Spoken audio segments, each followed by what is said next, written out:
നമസ്കാരം. മീഡിയ റൂമിൻ്റെ എൻ്റെ മനസ്സിലൂടെ എന്ന പ്രോഗ്രാമിൽ ഇന്ന് നമുക്കൊപ്പം ചേർന്നിരിക്കുന്നത് ഡോക്ടർ ഹരി എസ് ചന്ദ്രനാണ്. അദ്ദേഹം കേരളത്തിൽ അറിയപ്പെടുന്ന മനഃശാസ്ത്രജ്ഞനാണ്, ഒരു കലാകാരനാണ്, എഴുത്തുകാരനാണ്. പ്രേക്ഷകർക്ക് വളരെ ഉപകാരപ്രദമായ ഒരുപാട് അറിവുകൾ നമുക്ക് അദ്ദേഹത്തിൽ നിന്നും ലഭിക്കാനുണ്ട്. നമുക്ക് ഈ പ്രോഗ്രാമിലേക്ക് അദ്ദേഹത്തെ സ്വാഗതം ചെയ്യാം. എന്താണ് ഈ മനഃശാസ്ത്രജ്ഞൻ എന്ന് പറയുമ്പോൾ ഒരുപാട് കാര്യങ്ങൾ ആൾക്കാർക്ക് അറിയാനുണ്ടാവും. പ്രധാനമായിട്ടും സാറിൻ്റെ ഈ പ്രൊഫഷനുമായിട്ട് ബന്ധപ്പെട്ട ജീവിതത്തിൽ ഒരുപാട് അനുഭവങ്ങളുണ്ടാകും. സാർ ഒരുപാട് പേരുടെ ജീവിതത്തിൽ മാറ്റങ്ങൾ വരുത്തിയിട്ടുണ്ട്. അപ്പോൾ ഏറ്റവും രസകരമായിട്ട് തോന്നുന്ന ഒരു അനുഭവത്തിൽ തന്നെ നമുക്ക് തുടങ്ങാം. ഞാൻ പ്രാക്ടീസ് തുടങ്ങിയ അതിൻ്റെ ആദ്യകാലത്ത് ഞാൻ നേരിട്ടിട്ടില്ലാത്ത, കണ്ടിട്ടില്ലാത്ത, ചിന്തിക്കാൻ പോലും കഴിയാത്ത പ്രശ്നങ്ങളാണ് ഇന്ന് നമ്മളെ തേടിയെത്തുന്നത്. അപ്പോൾ അത് കാലഘട്ടത്തിനനുസരിച്ച് അതും മാറുന്നുണ്ട്. ഒരു രസകരമായ അനുഭവം പെട്ടെന്ന് ഓർമ്മ വന്ന ഞാൻ പറഞ്ഞത്, എന്നെ കാണാൻ വേണ്ടി ഒരു കോളേജിലെ പ്രൊഫസർ വരുമായിരുന്നു. പ്രായമുള്ള ഒരാളാണ്. അപ്പോൾ അദ്ദേഹത്തിൻ്റെ സംശയം എന്ന് പറയുന്നത് അദ്ദേഹത്തിന് മറവി രോഗം ഉണ്ടോ എന്നുള്ളതാണ്. അപ്പോൾ വെറുതെ മറവി രോഗമൊന്നുമില്ല എന്ന് പറഞ്ഞ് തോളെ തട്ടിയൊന്നും വിടാനൊക്കത്തില്ല. കാരണം അദ്ദേഹം വലിയ പാണ്ഡിത്യമുള്ള വലിയൊരു മനുഷ്യനാണ്, ഇംഗ്ലീഷ് പ്രൊഫസറാണ്. ഞങ്ങൾക്ക് മറവി ടെസ്റ്റ് ചെയ്യാൻ വേണ്ടിയുള്ള ചില പരിശോധനാ രീതികളുണ്ട്. ഞാൻ 3 ദിവസം മെനക്കെട്ട് അദ്ദേഹത്തെ ഇത് മുഴുവൻ ടെസ്റ്റുകളും ചെയ്തു. കാരണം ഇദ്ദേഹത്തിൻ്റെ മക്കളൊക്കെ ഡോക്ടർമാരാണ്. ഇവർ ഈ റിസൾട്ട് നോക്കും. ഞാനിതെല്ലാം ചെയ്ത് റിപ്പോർട്ടെല്ലാം ടൈപ്പ് ചെയ്ത് മറവി രോഗമൊന്നുമില്ല എന്ന നിഗമനത്തിലാണ് ഞാൻ എത്തിച്ചത്. എൻ്റെ പ്രായത്തിൻ്റെതായ ചെറിയ പ്രശ്നമുണ്ട് എന്ന് പറഞ്ഞ് ഞാൻ അദ്ദേഹത്തെ ആശ്വസിപ്പിച്ചു. അദ്ദേഹം പോയി, അദ്ദേഹം ഒരു കവറിൻ്റെ തന്നു. ഞാൻ ഫീസൊന്നും ചോദിച്ചില്ല. വേറെ രോഗികളൊക്കെ ഉണ്ടായിരുന്നു. വീട്ടിലെ കാര്യമാണ് ഞാൻ പറയുന്നത്, വീട്ടിലെ പ്രാക്ടീസിൻ്റെ കാര്യം. ഹോസ്പിറ്റലാകുമ്പോൾ നമ്മളല്ലോ പൈസ വാങ്ങും. ഏറ്റവും രസകരമായ കാര്യം, വൈകുന്നേരം ഞാൻ ഈ കവർ തുറന്നു നോക്കിയപ്പോൾ ഈ കവറിനകത്ത് ഒന്നുമില്ല, പൈസ ഇട്ടിട്ടില്ലായിരുന്നു. അപ്പോൾ എനിക്ക് മനസ്സിലായി എൻ്റെ ടെസ്റ്റ് അല്ല ശരി, അദ്ദേഹത്തിന് മറവി രോഗം ഉണ്ടായിരുന്നു, അദ്ദേഹം പൈസ ഇടാൻ മറന്നുപോയത്. ഇതുപോലുള്ള ഒരുപാട് രസകരമായ കാര്യങ്ങൾ, അനുഭവങ്ങൾ ഉണ്ടായിട്ടുണ്ട്. അതുപോലെ ഒരു അനുഭവമുണ്ട്. ഒരു പേര് പറയുന്നത് ശരിയല്ല, അദ്ദേഹം മദ്യാസക്തി ചികിത്സയ്ക്ക് വേണ്ടി ഒരു 25 വർഷം മുമ്പ് എന്നെ സമീപിച്ച ഒരാളാണ്. അദ്ദേഹം സുഖമായി. ഈ വരുമ്പോഴെല്ലാം പുള്ളി പറയുന്നത് പുള്ളിയുടെ ഭാര്യയാണ് കുറ്റം പറയുന്നത്. ജെന്റിലായിട്ടുള്ളൊരു സ്ത്രീയുമാണ്. അപ്പോൾ ഇവർക്കൊരു മകളുണ്ട്, 1-2 വയസ്സുള്ള ഒരു കുട്ടി. ഈ കുട്ടി ഞങ്ങളോടൊക്കെ വളരെ അടുത്തു. കുറേ വർഷങ്ങൾക്ക് ശേഷം, ഒരു 20 വർഷത്തിന് ശേഷം ഈ ആള് എന്നെ വിളിച്ചിട്ട് പറയുകയാണ്, ഡോക്ടർ എൻ്റെ മോക്ക് ചെറിയ പ്രശ്നങ്ങൾ. ഞാൻ നേരെ ആശുപത്രിയിലേക്ക് കൊണ്ടുപോകാം. ആശുപത്രി കൊണ്ടുവന്നു അഡ്മിറ്റ് ചെയ്തു. കാരണം ആ കുട്ടി ചെറിയ വിഭ്രാന്തിയൊക്കെ കാണിക്കുന്നുണ്ടായിരുന്നു. അപ്പോൾ ഈ കുട്ടിയും പറയുന്നത് അമ്മയാണ് പ്രശ്നങ്ങൾ ഉണ്ടാക്കുന്നത്. അമ്മയാണെങ്കിൽ വളരെ സൈലൻ്റായിട്ടുള്ള, നമ്മൾ ചോദിച്ചാൽ മാത്രം മറുപടി പറയുന്ന വളരെ കുലീനിയായ ഒരു മാതൃത്വം തികഞ്ഞ ഒരു സ്ത്രീ. അപ്പോൾ ഒരു ദിവസം ഈ അമ്മ ഓടി എൻ്റെ മുറി വന്നിട്ട് പറഞ്ഞു, അരുതാത്ത സംഭവിച്ചു. ഞാൻ എന്താ സംഭവിച്ചത്? എൻ്റെ മകളെ തൊട്ടടുത്ത മുറിയിലെ ഒരാൾ ബലാത്കാരം ചെയ്തു. ഞാൻ ഞെട്ടിപ്പോയി. കാരണം ഇതെൻ്റെ കയ്യിൽ നിൽക്കുന്ന കാര്യമല്ല. ഞാൻ ഉടനെ അവിടുത്തെ സീനിയറായിട്ടുള്ള സിസ്റ്ററിനെ വിളിച്ചു. അതിൻ്റെ ഡയറക്ടറെ ഇൻഫോം ചെയ്യാൻ ഞാൻ പറഞ്ഞു. ഡയറക്ടറെ വിളിച്ചാൽ ഡയറക്ടർ കോൺഫറൻസിലാണ്, 10 മിനിറ്റ് തിരിച്ചു വിളിക്കാമെന്ന് പറഞ്ഞു.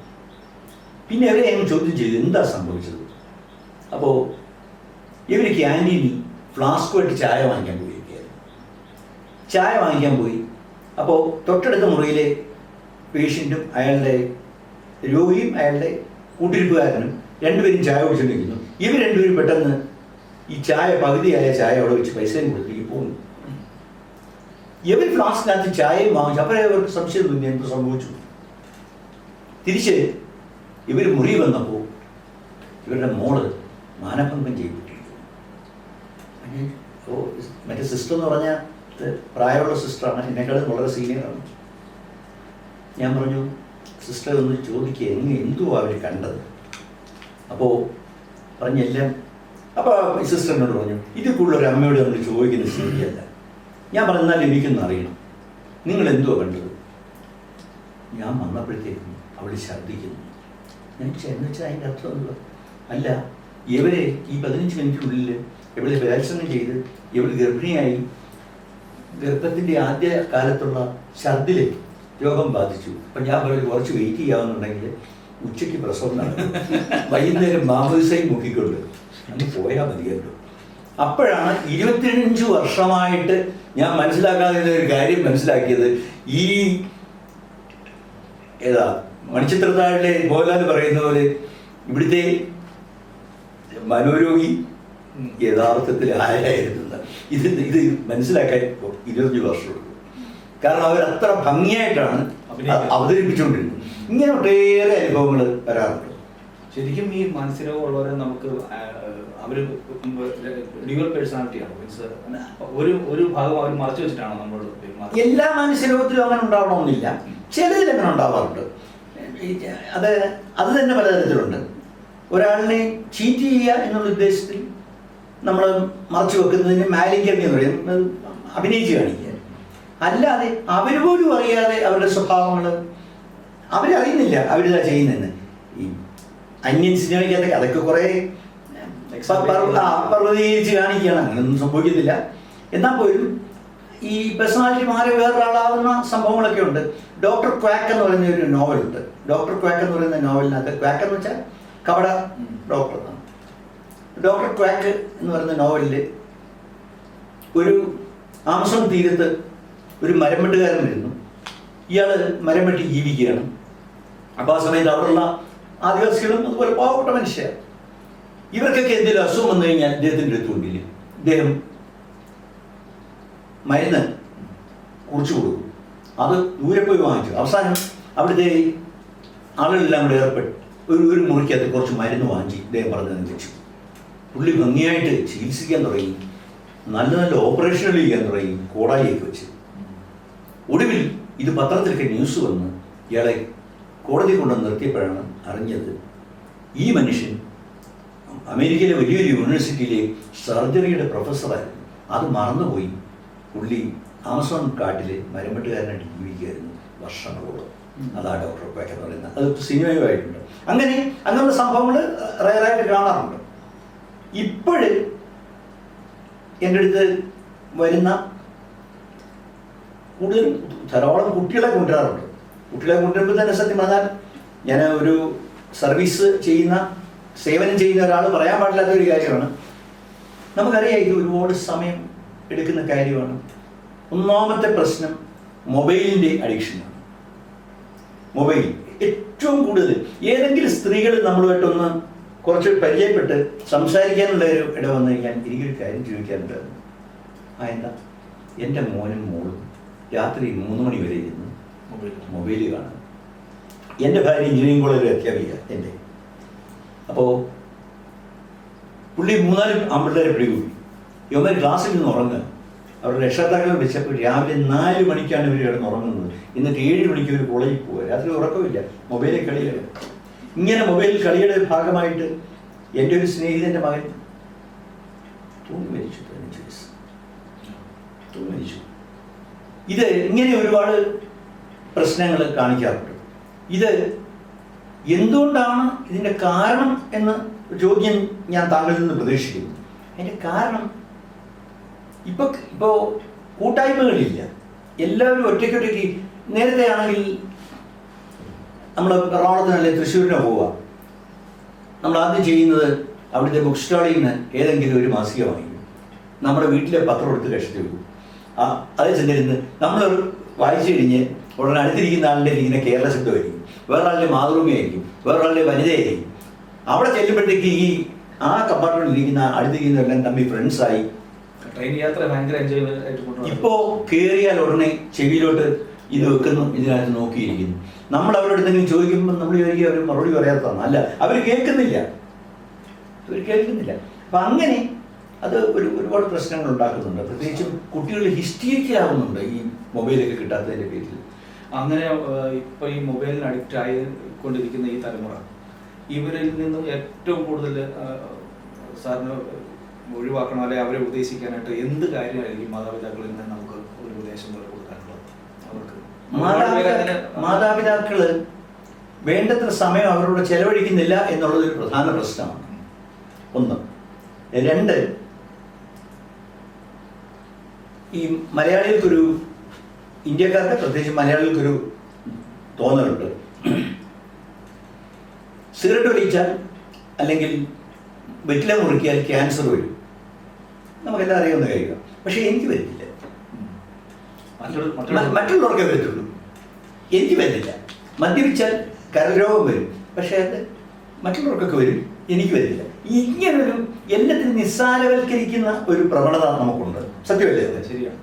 അത് ഈ കുട്ടികളൊന്നും ജനിച്ചു വരുന്ന സമയത്ത്, ജനിച്ച് പുറത്തു വന്നു കഴിഞ്ഞാൽ എത്ര മണിക്കൂർ കഴിയുന്നുണ്ടെങ്കിൽ അതിന് പാല് ചപ്പി കുടിക്കാനുള്ള ടെൻഡൻസി ഉണ്ട്. അതൊരു ഇൻസ്റ്റിങ്ക്റ്റാണ്, അതൊരു പ്രേരണയാണ്, പ്രകൃതിയുടെ ഒരു പ്രേരണയാണ്. അത് ജീവിക്കാൻ വേണ്ടി ഉണ്ടാക്കി വെച്ചിരിക്കുന്നത്. അങ്ങനെയൊന്നും മൊബൈലിനോടൊരു അഡിക്ഷനൊന്നും ജന്മസിദ്ധമായിട്ടില്ല. പിന്നെ എന്താ ചെയ്യുന്നതെന്ന് വെച്ച് കഴിഞ്ഞാൽ, പിള്ളേർ പുറത്തിറങ്ങി കളിക്കുവോ, കളിച്ച് മറിഞ്ഞു വീണ് മുട്ടുമുട്ടുവോ, കാലടിയുവോ, കയ്യോ കാലോ ഒടിയുവോ എന്നൊക്കെ പേടിച്ചിട്ട് മുറിക്കകത്ത് ഒരു കമ്പ്യൂട്ടറോ ഒരു ടി.വിയോ സെറ്റ് ചെയ്ത് വെച്ച് അതിൻ്റെ മുമ്പിൽ നിന്ന് പാല് കുടിക്കുന്നു, അതിൻ്റെ മുമ്പിൽ നിന്ന് എല്ലാ കാര്യങ്ങളും സാധിക്കുന്നു. അപ്പോൾ എന്താ, അമ്മയ്ക്ക് എന്തായാലും കുറേ കൂടെ പിന്നെ സമാധാനമായിട്ട് പോയിരുന്നു. ഇത് ഞാൻ അതിശയോക്തിയായിട്ട് പറയുകയല്ല. ഈ അടുത്ത കാലത്ത് കോഴിക്കോട് റെയിൽവേ സ്റ്റേഷനിൽ കുറേ നേരം വെയിറ്റിംഗ് റൂമിൽ ഇരിക്കേണ്ടി വന്നു. എൻ്റെ ഓപ്പോസിറ്റ് ഒരു 30-32 വയസ്സുള്ള ഈ സ്ത്രീയും അവരുടെ ഒരു 4 വയസ്സുള്ള മോളും കൂടി ഇരിക്കുന്നു. രണ്ടുപേരും മൊബൈലിൽ കളിച്ചുകൊണ്ടിരിക്കുക. അപ്പോൾ ഈ കുട്ടി ഇങ്ങനെ പിടിച്ച് കണ്ടാൽ അറിയാം എനിക്ക് കണ്ണിന് കുഴപ്പമുണ്ടെന്ന്. ഞാനപ്പോൾ അവരോട് പറഞ്ഞു, എല്ലാവരും ഒരുപാട് ഇങ്ങനെ ഇപ്പോൾ കുറേ നേരം ഇരുന്ന് കഴിയുന്നുണ്ടെങ്കിൽ നമുക്ക് മുഖത്തോട് മുഖം നോക്കുകയും ചെറിയ പരിചയമാവുമല്ലോ. ഞാൻ ചോദിച്ചു, ഇങ്ങനെ ഇത്രയും നേരം കുട്ടികൾ ഇത് കണ്ണിന് വളരെ ദോഷമാണ് എന്ന് ഞാൻ ചെറിയ ഉപദേശം പറഞ്ഞു. ഉടനെ അവരോട് ന്യൂസ് സീരിയസ് സാറേ, മോളെ ബാഗിൽ നിന്ന് കണ്ണാടി എടുത്തിട്ടുണ്ടിരിക്കും. ഓൾറെഡി ആ കുട്ടിക്ക് കണ്ണ് കുഴപ്പമുള്ളതോ, അതിന് കൂടിയ പവർ കണ്ണാടി വെച്ചാണെങ്കിൽ ഇത് ചെയ്യണം. അതൊരു പരിഹാരമാണ് താങ്കൾ പ്രതീക്ഷിക്കുന്നതെന്നുണ്ടെങ്കിൽ വായനയിലോട്ടോ അതുപോലുള്ള കാര്യങ്ങളിലേക്ക് ആളുകളെ കൊണ്ടുപോകുക എന്നുള്ളതല്ലാതെ വേറെ ഒരു മാർഗവും. കുട്ടികളെ പുറത്തേക്ക് വിടുന്നില്ല എന്നുള്ള പരാതി ഇപ്പം ഭയങ്കരമായിട്ടുണ്ട്. കാരണം ഈ അടച്ച വീട്ടിനകത്ത് ഇരുന്നുള്ള കുട്ടികളുടെ വീട്ടുമുട്ടിലൊക്കെ വളരെ പ്രശ്നങ്ങൾ ഉണ്ടാകും, ഒരുപാട് പ്രശ്നങ്ങൾ ഉണ്ടാകുന്നുണ്ട്. അതുപോലെ തന്നെ സിംഗിൾ പേരൻ്റ് ഒത്തിരി പേരെ ഞാൻ കാണാറുണ്ട്. ഇപ്പം അമ്മ കുട്ടിയെ കൊണ്ടുവന്നു, എല്ലാം കഴിഞ്ഞ് നമ്മൾ സൗഹൃദത്തിൻ്റെ ഭാഗമായിട്ട് ഇരിക്കും, അച്ഛൻ ഞങ്ങൾ ഡൈവേഴ്സ്ഡാണ്, വളരെ കോമൺ ആയിട്ട് പറയാം, ഞങ്ങൾ ഡിവോഴ്സ്ഡാണ്. ഡോക്ടർ, വേറൊരു കാര്യം, ഈ പഴയ കുറച്ചു കാലം മുമ്പ് വരെ ഉള്ളവരിൽ നിന്നും വ്യത്യസ്തമായിട്ട് ഇപ്പോൾ ഇതിൻ്റെ ഈ മാനസികമായിട്ടുള്ള ഇഷ്യൂസുമായിട്ട് വരുന്നവരുടെ എണ്ണം കൂടുന്നുണ്ട്. എനിക്ക് പലരുടെയും സംസാരത്തിൽ നിന്ന് അറിയാൻ കഴിഞ്ഞത്, ഒരു രീതിയിൽ അല്ലെങ്കിൽ നല്ല രീതിയിൽ പ്രശ്നങ്ങൾ ഇല്ലെങ്കിൽ പോലും ഡോക്ടർമാരെ സമീപിക്കുന്നുണ്ട്, ഒരു പ്രശ്നം ഇല്ലാത്തവർ പോകുന്നുണ്ട്. പക്ഷേ കഴിഞ്ഞ കാലങ്ങളിലാണെങ്കിൽ എന്തെങ്കിലുമൊക്കെ പ്രശ്നങ്ങളുണ്ടെങ്കിൽ കൂട്ടുകുടുംബമായിരുന്ന സമയത്ത് അത് വീടുകളിൽ തന്നെ പറഞ്ഞ് തീർക്കാമായിരുന്നു. ഇപ്പം ഒറ്റയ്ക്ക് താമസിക്കുന്നു, വേറിട്ട് താമസിക്കുന്നു, കൂട്ടുകുടുംബത്തിൽ നിന്ന് മാറി താമസിക്കുന്നു. അങ്ങനെ വരുമ്പോൾ ഈ വീർമുട്ടൽ അവർക്ക് ഷെയർ ചെയ്യപ്പെടാൻ പറ്റാതെ വരികയും അത് കൂടുതൽ മാനസിക പ്രശ്നങ്ങളിലേക്ക് പോവുകയും ചെയ്യുന്നുണ്ടോ? അത് 2-3 കാരണങ്ങളുണ്ട്. താങ്കൾ പറഞ്ഞ ചോദ്യത്തിനകത്ത് 2-3 ഭാഗങ്ങളുണ്ട്. ഒന്ന്, ഇപ്പോൾ കൂടുതൽ ആളുകൾ ഡോക്ടറെ സമീപിക്കുന്നു എന്ന് വെച്ചാൽ അതിൻ്റെ കാരണം ഇപ്പോൾ സമീപിക്കാൻ ഡോക്ടർമാർ കൂടുതലുണ്ട്. ഒന്ന്, ആളുകളുടെ ജനസംഖ്യ കൂടി, അപ്പോൾ കൂടുതൽ പേഷ്യൻസ് വരും. 3, മനഃശാസ്ത്രജ്ഞനെ കാണുക അല്ലെങ്കിൽ മനോരോഗവിദഗ്ധനെ കാണുക എന്നൊക്കെ പറയുന്നത് പണ്ട് കറണ്ടടിക്കാനും പിന്നെ കാലിൽ ചങ്ങലിടാനും ഒക്കെ ആയിരുന്നു. ഇന്നത് മാറിയിട്ട് ഒരു മനഃശാസ്ത്രജ്ഞൻ മറ്റേതൊരു വ്യക്തിയെയും പോലെ ഒപിയിൽ പോയിട്ട് വളരെ കാണുന്ന പോലെ കാണുന്ന ഒരുപാട് പേരുണ്ട്. അത് ആളുകളുടെ ഇടയിൽ ഉണ്ടായിട്ടുള്ള അവബോധമാണ്. ഇനി രണ്ടാമത്തെ ഭാഗം താങ്കൾ ചോദിച്ച ചോദ്യത, കൂട്ടുകുടുംബത്തിൽ നിന്ന് മാറി ഒറ്റപ്പെട്ട കൂട്ടുകുടുംബത്തിൽ നിന്ന് വെച്ച് കഴിഞ്ഞാൽ കൂട്ടുകുടുംബം ആവണമെന്ന് തന്നെയില്ല. ഒരു വീട്ടിലൊരു 2-3 പിള്ളേരൊക്കെ ഉണ്ടെങ്കിൽ ഇവർ തമ്മിലൊരു ഈ അച്ഛനും അമ്മയും അല്ലാതെ തന്നെ മക്കൾ തമ്മിലൊരു എന്താ പറയുന്ന ഒരു ബാല സമിതിയുണ്ട്. അപ്പോൾ അങ്ങോട്ടും ഇങ്ങോട്ടും വെട്ടിക്കൊടുക്കുകയും കുറ്റം ചെന്ന് പറഞ്ഞുകൊണ്ട് അടി വാങ്ങിപ്പിക്കുകയൊക്കെ ചെയ്യുമെങ്കിലും അടിസ്ഥാനപരമായിട്ട് ഇവർക്ക് ഒരു ഫ്രണ്ട്ഷിപ്പും സ്നേഹവും കൂട്ടറാ ഞാൻ ശരിയാക്കി തരാം എന്ന് പറയുന്ന ഒരു അവസ്ഥ ഉണ്ടായിരുന്നു. അതുപോലെ തന്നെ പലപ്പോഴും അക്കാലത്ത് മുതിർന്ന കൂട്ടത്തിലെ ഏറ്റവും മുതിർന്ന ആളിനെ ഒരു ജോലി കിട്ടട്ടെ, എന്നിട്ട് നമ്മുടെ ബാക്കിയുള്ള പ്രശ്നങ്ങളെല്ലാം തീരും. ഇതിപ്പം അങ്ങനൊന്നും പറയാൻ പല വീടുകളിലും ഒരു കുട്ടിയാണുള്ളത്. അപ്പം ഈ കുട്ടിക്ക് ഇൻട്രാക്ട് ചെയ്യാൻ ഇടപെടാൻ ആളുകളില്ല എന്നുള്ളൊരു പ്രശ്നമുണ്ട്. പിന്നെ ഇടപെടുന്ന ആ വ്യക്തി എന്ന് പറയുന്ന ഈ ടി വിയോ കമ്പ്യൂട്ടറോ ഗെയിമുകളെ പറ്റി എനിക്ക് വലിയ അറിവില്ല. പക്ഷെ ഞാൻ മനസ്സിലാക്കുന്നത് വിവിധ രാജ്യങ്ങളിൽ ഇരിക്കുന്ന കുട്ടികൾ ചേർന്നിരുന്ന് കളിക്കുന്ന ഗെയിമുകളൊക്കെ ഉണ്ടെന്നാണ് ഞാൻ മനസ്സിലാക്കുന്നത്. പിന്നെ അതുപോലെ പരീക്ഷയ്ക്ക് കയറിയാൽ ആൻസർ ഷീറ്റ് എഴുതി എത്ര ഭംഗിയായിട്ട് എഴുതി കഴിഞ്ഞാലും സാറ്റിസ്ഫാക്ഷൻ ആവാതെ, സംതൃപ്തി കിട്ടാതെ വെട്ടി പിന്നെയും എഴുതി മാർക്ക് വളരെ മോശമായിട്ട് വാങ്ങിക്കുന്ന കുട്ടികളുണ്ട്. അത്തരം കണ്ടീഷനിലൊക്കെ മരുന്നും അതോടൊപ്പം തന്നെ മനഃശാസ്ത്ര ചികിത്സയും രണ്ടും കൂടെ കമ്പൈൻ ചെയ്ത് ഇതൊക്കെ അവരെ നമുക്ക് പറഞ്ഞ് ബോധ്യപ്പെടുത്താവുന്ന കാര്യങ്ങളാണ്. എന്നാൽ ഇപ്പോൾ ഒരു ഭാര്യയെ സംശയിക്കുന്ന ഭർത്താവ്, നമ്മൾ തൊട്ടയൽലോകത്തുള്ള ഒരാൾ നല്ലൊരു മനുഷ്യൻ എന്ന് വെച്ച് പറയുള്ളൂ തൻ്റെ ഭാര്യ അങ്ങനൊന്നും അല്ല. അപ്പം എൻ്റെ മുഖത്തിൽ ചിരി വരും, ഇയാളും എൻ്റെ ഭാര്യയുടെ അടുത്തേരാണ്. അപ്പം അങ്ങനെയുള്ള അവസരങ്ങളിൽ പിന്നെ ഈ ചികിത്സയിലെ ഏറ്റവും വലിയൊരു കടമ്പ എന്ന് പറയുന്നത്, ഏറ്റവും വലിയ വൈതരണി എന്ന് പറയുന്നത്, രോഗി ഇപ്പോൾ മനോരോഗ ചികിത്സയിലാണെന്നുണ്ടെങ്കിൽ രോഗി മരുന്ന് കഴിക്കത്തില്ല. കാരണം പല കാരണങ്ങളുണ്ടാവും. ഇപ്പോൾ ഭാര്യയെ സംശയിക്കുന്ന ഒരു ഭർത്താവാണെന്നുണ്ടെങ്കിൽ മരുന്ന് കഴിപ്പിച്ച് ഭർത്താവിനെ ഉറക്കിയിട്ടിട്ട് ഭാര്യയ്ക്ക് പോകാനാണെന്ന് വിചാരിക്കുക. അല്ലെങ്കിൽ അതുകൊണ്ട് മരുന്ന് കഴിക്കാതിരിക്കുക എന്നുള്ളൊരു പ്രശ്നമുണ്ട്. അത് സാധാരണ ഞങ്ങൾ ടീമായിട്ടാണ് വർക്ക് ചെയ്യുന്നത്. ഒന്നുമില്ല, ഈ മനഃശാസ്ത്ര ചികിത്സ കൊണ്ട് പുരോഗമിക്കുന്നതനുസരിച്ച് മറ്റേ മരുന്നുകളുടെ അളവുകൾ അത് ടീം ആലോചിച്ച് കുറച്ച് നിർത്തി പിന്നെ വരിക അന്നേരം തുടങ്ങും. അത്രേ ഉള്ളൂ. വീണ്ടും ചികിത്സ തുടങ്ങും. അത് പിന്നെ ഏറ്റവും കൂടുതൽ കാര്യം എന്ന് പറയുന്നത്, ഈയിടെ ഓർഗൻ ട്രാൻസ്പ്ലാന്റ്, ഹാർട്ട് മാറ്റിവെക്കുന്ന ശസ്ത്രക്രിയ വഴി പരിശീലനം നേടാൻ വേണ്ടി പോയ ഒരു ഹാർട്ട് സർജനാണ്. അദ്ദേഹം 100 കണക്കിന് ഹാർട്ട് ഓപ്പറേഷൻ ചെയ്തിട്ടുണ്ട്. പക്ഷേ ഹാർട്ട് മാറ്റി വെക്കുന്നത് ന്യൂസിലൻഡിൽ പോയിട്ട് തിരിച്ചു വന്നു ഞാൻ സർജൻ ഞാൻ ചോദിച്ചു, എത്ര രൂപ ചിലവാകും ഒരാളുടെ ഹാർട്ട് മാറ്റി വെക്കാൻ? പറഞ്ഞു, നമ്മുടെ ഇന്ത്യൻ രൂപയാണെങ്കിൽ 1 കോടി 1.25 കോടി രൂപയാവും. പറ്റുന്ന കാര്യമല്ലോ, ഉള്ളവരെ പറ്റും. കാരണം അവിടെ റോഡ് സൈഡിൽ കിടക്കുന്ന ഒരു മനുഷ്യന് നെഞ്ചുവേദന വരുന്നു, ഒക്കെ ആളുകൾ ആശുപത്രിയിൽ എത്തിക്കുന്നു. നമ്മൾ ഇതേപോലെ ഈ സാറിന്റെ പ്രൊഫഷനുമായിട്ട് ബന്ധപ്പെട്ട കാര്യങ്ങളായിരുന്നു. ഇവിടുന്ന് സാഹിത്യത്തിലേക്ക് എങ്ങനെ വന്നു? എം കൃഷ്ണൻ നായരുടെ ശിഷ്യനാണെന്ന് പറയുന്നു. ഒരു കഥാപാത്രത്തെ സൃഷ്ടിച്ച് അതിലൂടെ ഹാസ്യാത്മകമായിട്ടുള്ള രചനകൾ നിർവഹിക്കുന്നു. ഒരു പുസ്തകം സാർ മലബാറിലെ മനഃശാസ്ത്ര സായാഹ്നങ്ങൾ, അത് വാരാന്ത്യ പതിപ്പിൽ പബ്ലിഷ് ചെയ്തതെല്ലാം കൂടെ ഒന്നിച്ച് കോർഡിനേറ്റ് ചെയ്ത് ഒരു പുസ്തകം. അത് ദീപികയിലും മാതൃഭൂമിയിലും അത് കോർഡിനേറ്റ് ചെയ്തു. അതിൻ്റെ അവാർഡും കിട്ടി, അംബേദ്കർ അവാർഡ്. പിന്നെ ഈ സാഹിത്യത്തിലേക്ക് വന്നതിനെ പറ്റി പറഞ്ഞാൽ, ഇത് വളരെ കുറഞ്ഞ വാക്കുകളിൽ പറഞ്ഞാൽ, ഞാനൊരു കൊച്ചു ഗ്രാമത്തിലാണ്. ഞങ്ങളൊക്കെ 11 മണി വരെ വീട്ടിൽ നിന്ന് പഠിക്കാമെന്നുണ്ടെങ്കിൽ 11 മണിയാകുമ്പോൾ വീട്ടിൽ നിന്ന് അഴിച്ചുവിട്ടാൽ എല്ലാവരും കൂടെ അവിടെ ഹർണിക്കാവ് പഞ്ചായത്തിൻ്റെ ഒരു റേഡിയോ നിലയമെന്നാണ് ഞങ്ങൾ പറയുന്നത്. റേഡിയോ കിയോസ്കാണ്. ഒരു റേഡിയോ വെച്ച് അവിടെ പോയിരുന്നു ബാലലോകം കേൾക്കും ഞായറാഴ്ച. അതിപ്പോഴും ഉണ്ട് അവിടെ. ഞാനത് ഷൂട്ട് ചെയ്ത് വെച്ചിട്ടുണ്ട്, ഞാൻ കാണിക്കാം. അത് അവിടെ പോയിരുന്ന് ഞങ്ങളെല്ലാം കൊണ്ടിരുന്ന് കേൾക്കും. അങ്ങനെ ഇരിക്കുന്നുണ്ടെങ്കിൽ ഞങ്ങളെ പഠിപ്പിക്കാൻ സംസ്കൃതം സാർ വന്നു. സംസ്കൃതം സാർ വന്നു കഴിഞ്ഞപ്പോൾ സാറിൻ്റെ പ്രത്യേകത എന്ന് വെച്ച് കഴിഞ്ഞാൽ എല്ലാം കൃത്യമായിട്ട് പറയണം. രാമായണം എഴുതിയ ആരാന്ന് ചോദിച്ചാൽ എഴുത്തച്ഛൻ എന്ന് പറഞ്ഞാൽ പുള്ളി ഒരു എഴുത്തച്ഛൻ എന്ന് പറയുന്ന ഒരു സർനെയിമാണ്. എഴുത്തച്ഛൻ കുടുംബത്തിൽ ഒരുപാട് പേരുണ്ട്. തുഞ്ചത്ത് രാമാനുജൻ എഴുത്തച്ഛൻ എന്ന് തന്നെ പറയണം. ആശാൻ ഡ്രൈവിംഗ് സ്കൂളിലെ ആശാനാണല്ലോ, കുമാരൻ ആശാൻ, ഇങ്ങനെയൊക്കെ പറയുന്ന ഒരു കാലഘട്ടത്തിലെ അധ്യാപകർ. അപ്പം നമ്മളെ ഒരുപാട് സ്വാധീനിച്ചിട്ടുണ്ട്. സംസ്കൃതമൊന്നും കാര്യമായിട്ട് പഠിക്കാൻ പറ്റിയില്ല, എങ്കിലും മലയാള ഭാഷയിൽ കുറച്ച് സ്വാധീനം ഉണ്ടാകാൻ ഈ സംസ്കൃതം സഹായിച്ചിട്ടുണ്ട്. അങ്ങനെ പ്രൊഫസർ രാമകൃഷ്ണൻ നായർ സാർ കവിത എന്തോ എഴുതി കൊണ്ട് കൊടുത്തു. ഞാൻ MG കോളേജ് ഡിഗ്രി പഠിക്കുന്ന കാലത്ത് അന്ന് ചെറുന്ന പുരുഷോത്തം സാർ അവിടുത്തെ പ്രൊഫസറാണ്. അദ്ദേഹം ഞാൻ ഡ്യൂട്ടി എടുക്കുക, നല്ല സാത്വികനായ മനുഷ്യനാണ്. അദ്ദേഹത്തിനെ കൊണ്ട് എൻ്റെ ഒരു കവിത തിരുത്തിച്ചു. എന്തിനാന്ന് വെച്ച് കഴിഞ്ഞാൽ പ്രൊഫസർ രാമകൃഷ്ണൻ നായരെ കൊടുത്തു കഴിഞ്ഞാൽ കലാമതിൽ അച്ചടിച്ചു വരുമല്ലോ എന്നുള്ള ആഗ്രഹത്തിൽ. അപ്പോൾ ആ സമയത്ത് അന്ന് ഞങ്ങളുടെ സാറായിരുന്നു, അവിടുത്തെ സാറായിരുന്നു നമ്മുടെ സിനിമാടൻ ജഗദീഷ് സാർ. അന്ന് അവിടുത്തെ വിദ്യാർത്ഥിയായിരുന്നു നമ്മുടെ ധനകാര്യമന്ത്രി കെ എൻ ബാലഗോപാൽ. അപ്പം ഇവരാരുടെയൊക്കെ വരാൻ്റെ നിന്ന് കേട്ടേച്ച് പറഞ്ഞാൽ നല്ല കവിതയാണ് നമുക്ക് ഇരുത്തി. പിറ്റേ ദിവസം ഞാനിത് കൃഷ്ണനായ സാറിൻ്റെ ഒക്കെ കൊടുത്തു. സാറ് മൊത്തം വായിച്ചു പറഞ്ഞു, നീ കവിത എഴുതാനൊന്നും ആയിട്ടില്ല, നീ പുസ്തകം വായിക്കുക. അന്ന് എനിക്കൊരു 20 വയസ്സ് പ്രായമുണ്ട്.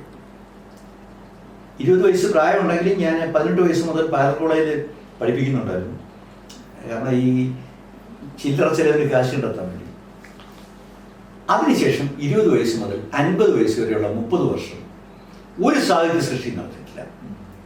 എഴുതിയിട്ടുള്ളത് ആഴ്ചപ്പതിപ്പുകൾക്ക് വേണ്ടി ഈ വനിത, ഗൃഹലക്ഷ്മി, അങ്ങനെയുള്ള പ്രസിദ്ധീകരണങ്ങൾക്ക് വേണ്ടിയുള്ള ആരോഗ്യ ഫീച്ചർ നമ്മൾ എഴുതി കൊടുക്കുന്നതൊന്നുമല്ല, അവർ വിളിച്ചു